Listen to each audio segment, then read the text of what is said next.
I'm Logan Crawford, and right now on Spotlight, we take a deep dive into the profound insights of a remarkable book. It is called What Is We to You?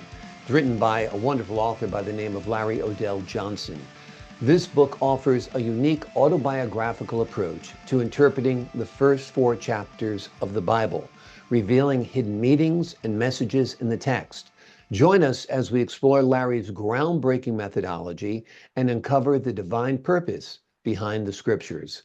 We're delighted to have this very talented author join us here today on Spotlight. We thank the team at Inks and Bindings for helping us put him in the spotlight today, and we ask viewers like you to support authors like him by subscribing to our channel and by purchasing his amazing book. The links are below this interview. Larry, thank you so much for being our guest today on Spotlight. Thank you for having me, Logan. It's my pleasure. Loved your book, found it very insightful. Thank What you. prompted you to write What Is We to You? Well, I think it was mostly curiosity. I I had been preparing a methodology for a number of years now, and I initially explored it using Gray's Anatomy, that book, that technical book, Gray's Anatomy. Mhm. I wasn't able to handle the entire book, so what I did was I just looked at the table of contents and I ciphered this table of contents, which caused me to increase the size of my key in terms of items that I'd use in terms of interpreting language.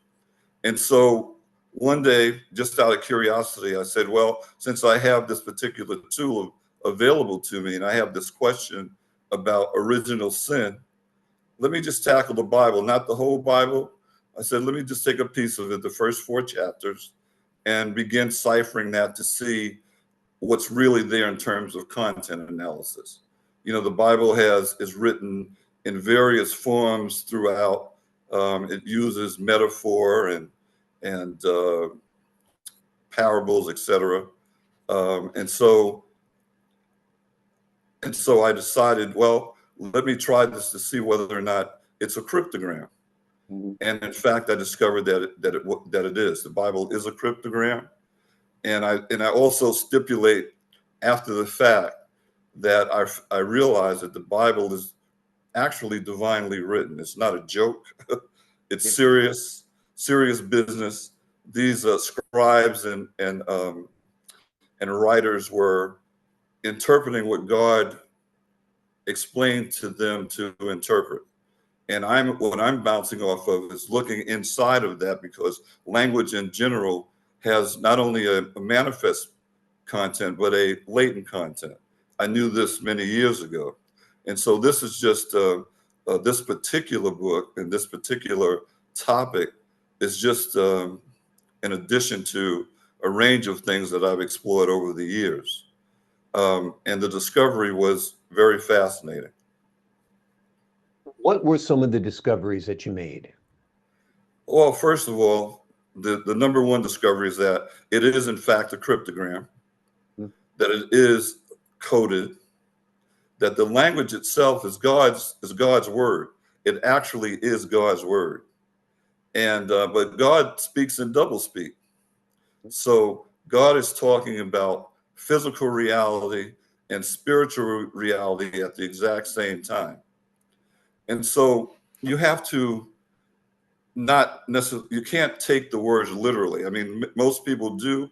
It has a primary content, a manifest content, and that content has to do with being our moral compass, and that's okay. So we have the content, but what we need now is more insight.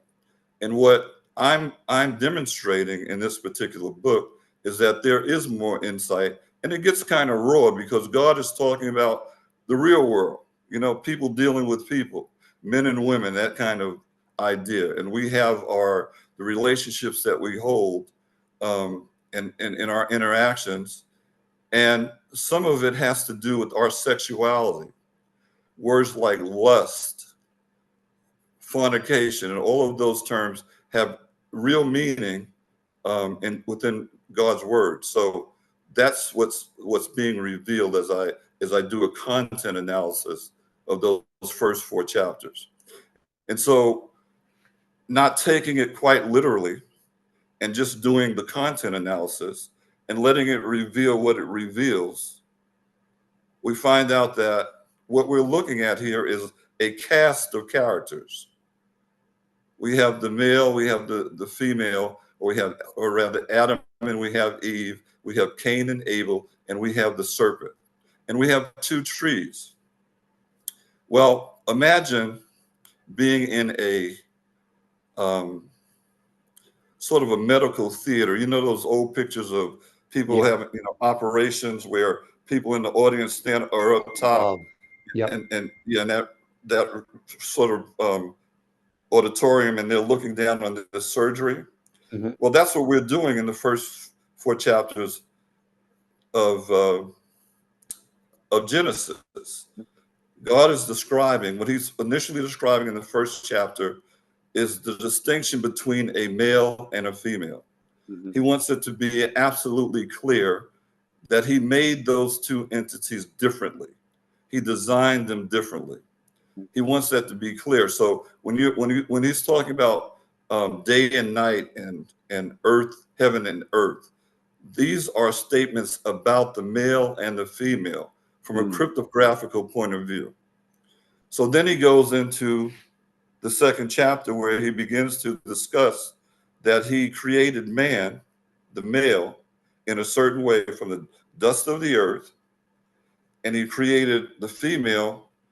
He took a rib from that male and created a female. Now, you can take that literally because he, in fact, is saying that that's what he did. Mm-hmm. But he's also saying that I'm playing a little game with these people, all right? I created them in a certain way, but in terms of his language and the double speak, the rib is like playing a joke on people. You know, when you say to a child, for example, don't touch that stove because it's hot. Well, he says to the male and the female, the woman and the man, Adam and Eve, don't eat of this particular tree. It was like an invitation to make sure you eat of that tree. You understand what I'm saying? He was prompting them to do that because what it is he created male and female, and not just one, two people. There are other people in the audience. There wasn't an audience there. When I say a cast of characters, he's talking about the interaction between Adam, Eve, and the serpent. Now, the first idea when you think of a serpent, you think of a snake crawling on the ground. But you have to remember what the verses say is that he stood upright and he spoke like a human being, right? So you're talking about this was another male. This was a second male. Now, God did not have to put those two trees in the garden. He did not have to put that third male in the garden. He did it for a reason. Because man, after making man, male and female, he had to teach them how to think. So what we're learning about in these first 4 chapters is how God prompted male and female to begin learning how to think. And so what they had to do was interact with each other. But what is the first natural impulse? It's that sexual impulse. If you read where God created man and then Adam, and he brought the woman to man, you can see that you can feel that Adam had a visceral reaction to that woman.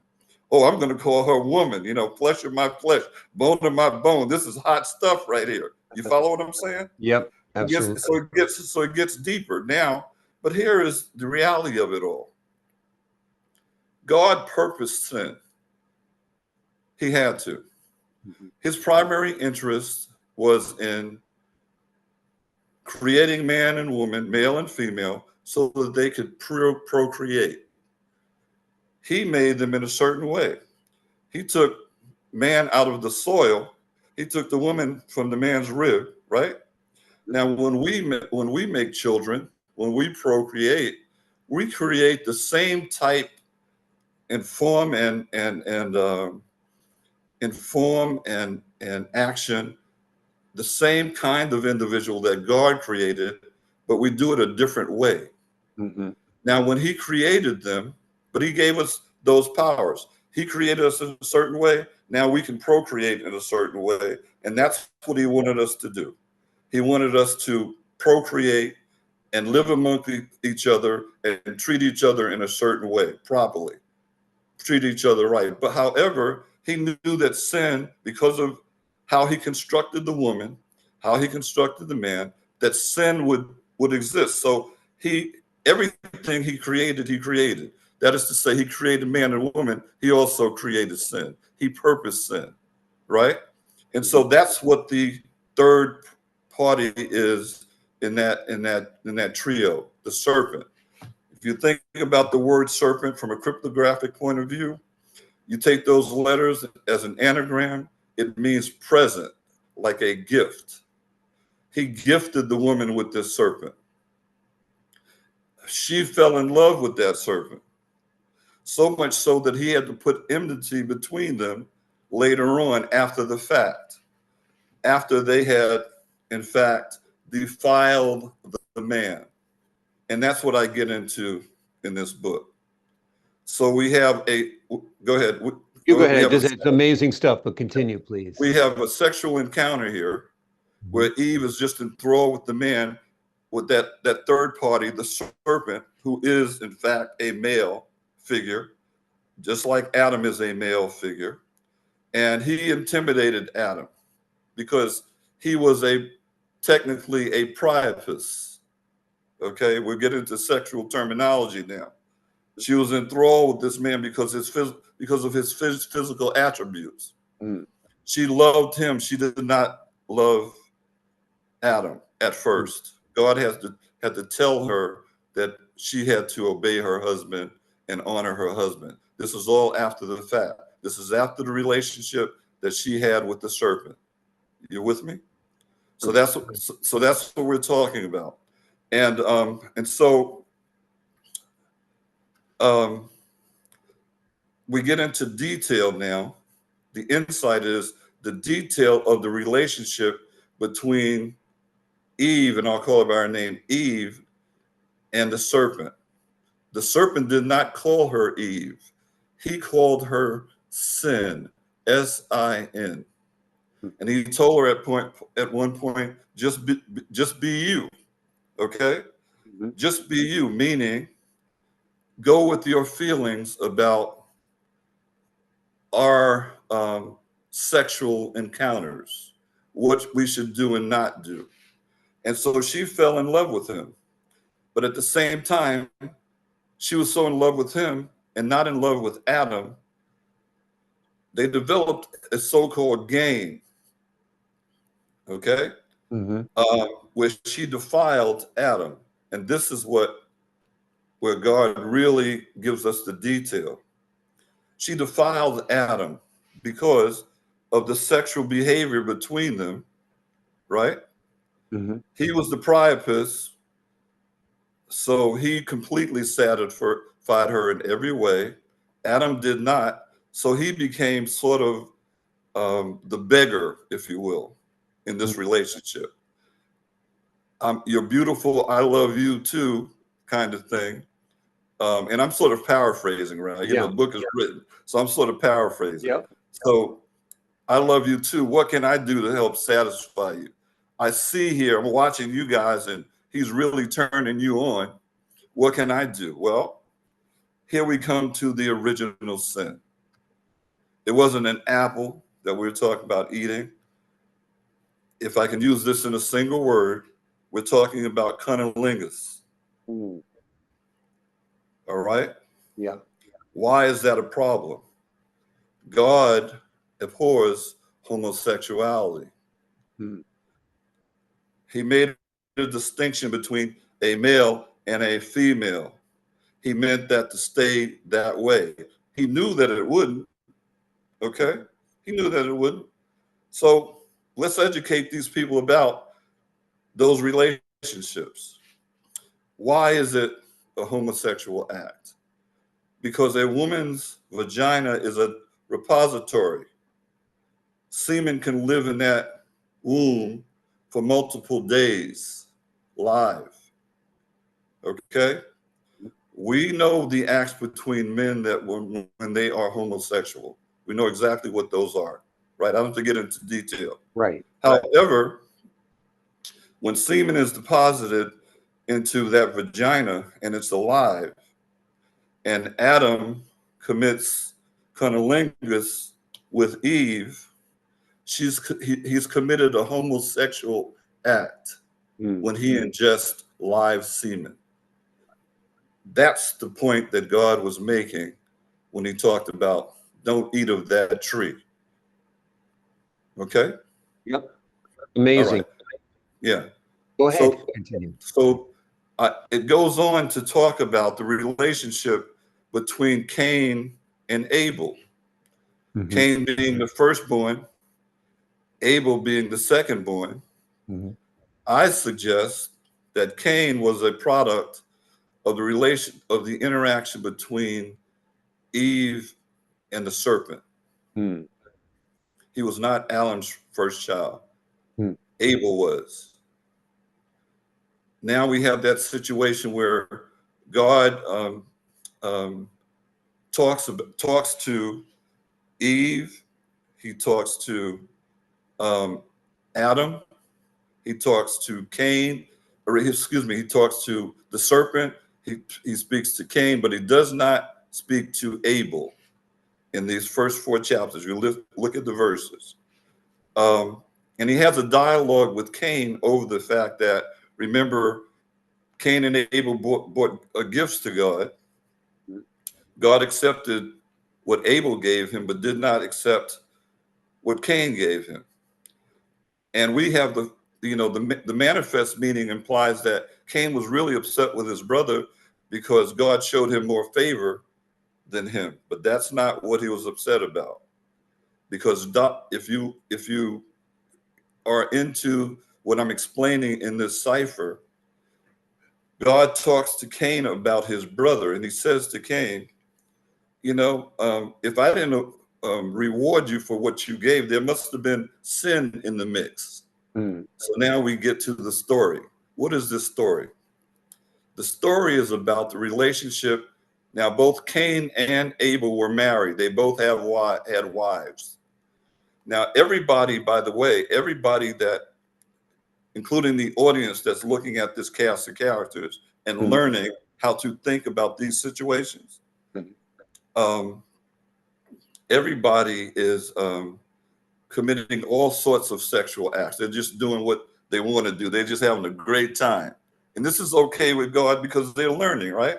Right. So we get the issue of homosexuality.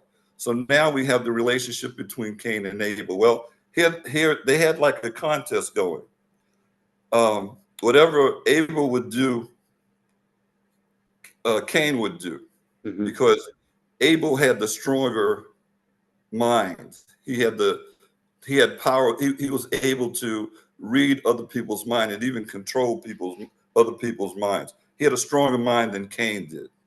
And so they were in competition with each other sexually. Abel he believed that sex was, sexual sin was okay. It was proper. Cain had his doubts about it. Now, what happened was they each had encounters with each other's wives. They each engaged in certain kinds of sexual behaviors with each other and with each other's wives.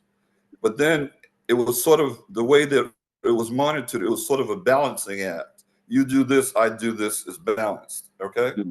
There came a time when Abel used his influence to do sodomy and fellatio, or have Cain do fellatio on him. Okay. Yeah.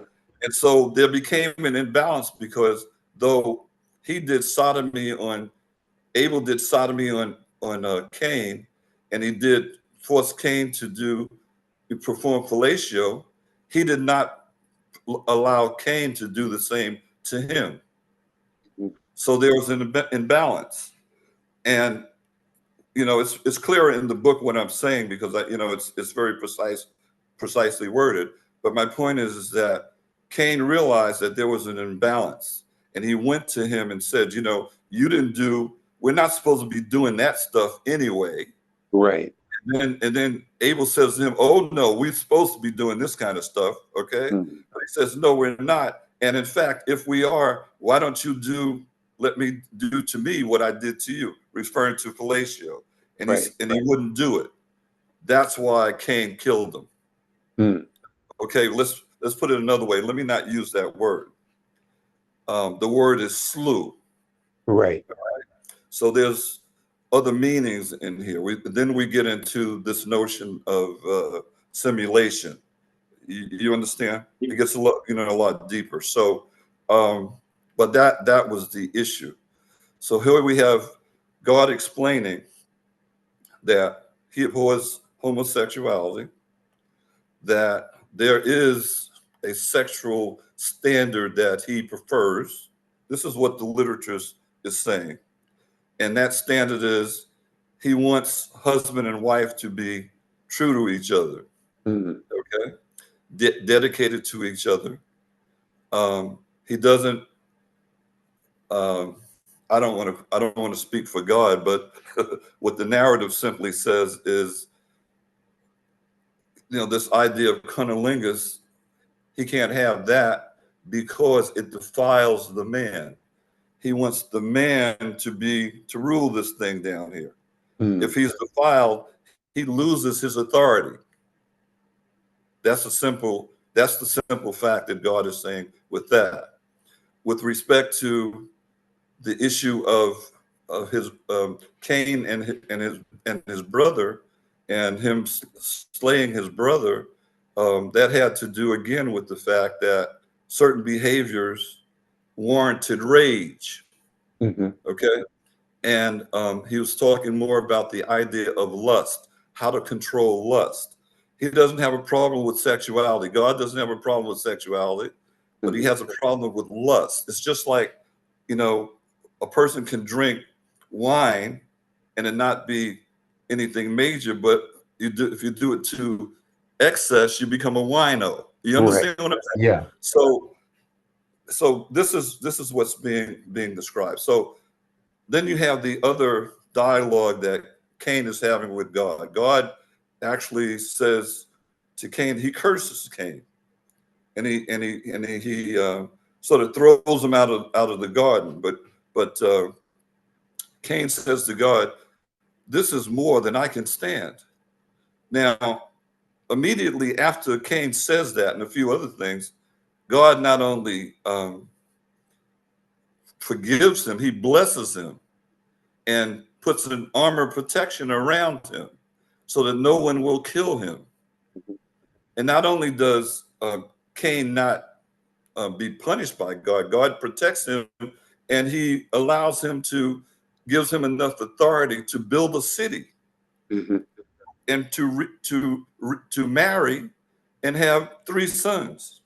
And his sons become great men in areas of metallurgy, music. In other words, they're the founders of these categories. In terms of a scientific perspective, metallurgy is major in the world. Music is major in the world. And husbandry. You follow what I'm saying? So this is what's being described in the first 4 chapters of the book. Amazing. It's a completely different view of those first 4 chapters. It's a radically different view. We have a few more minutes left. Tell us what you think the implications are for the faithful today in our society, knowing that the first 4 chapters of the Bible mean something completely different and point to the traditional gender roles of a man and a woman. Well, I'm not a proselytizer. I'm a researcher. You with me? Right. Yep. I'm a believer, but I'm just a researcher. I'm just relating what's there scientifically. Yeah. So because my main interest is language and understanding language and learning every day. It's really interesting that in 2023, last year, the National Science Academy of Sciences came out with a new natural law on the order of thermodynamics or gravity. Mhm. And this new natural law says it's the law of increasing functional information. The law of increasing functional information. Well, my book falls right into that mix because in terms of my methodology, that's what I do every day. Mhm. I learn more and more by simply looking at God's language as introduced to me through books and through the media, Mhm. and I cipher it, and I get all kinds of new information.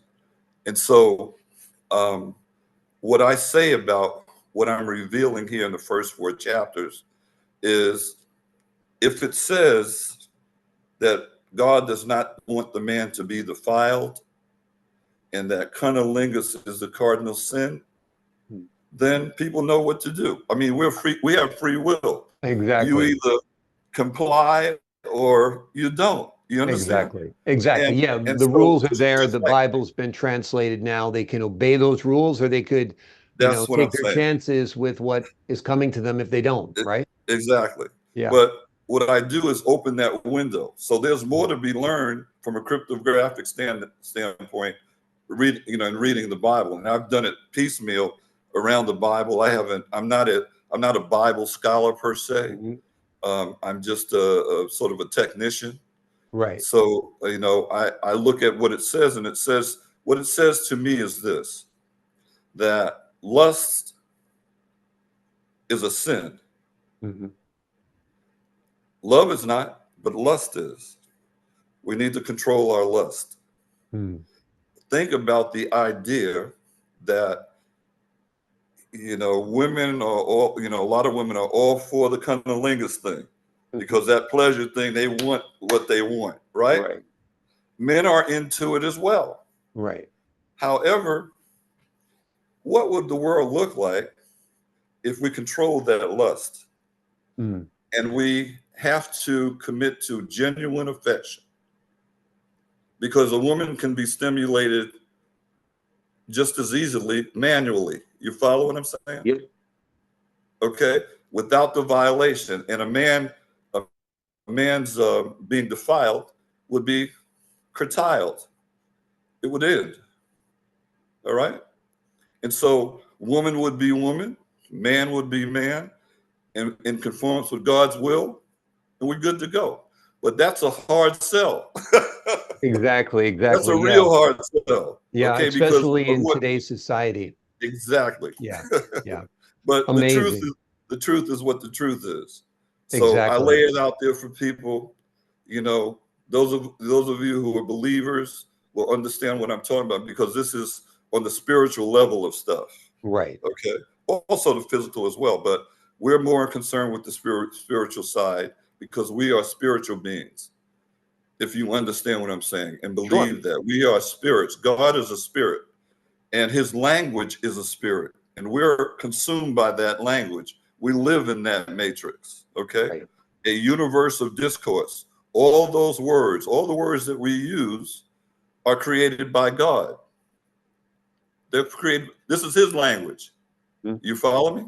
So Absolutely. that's where we're coming from with this. And so understanding that it's more complicated than we're used to. There's two sides to this. He's talking at the same time, and that's the trick of this language. It's a duality. He's talking about the physical reality and the spiritual reality at the exact same time. The only way to see that is to have a key.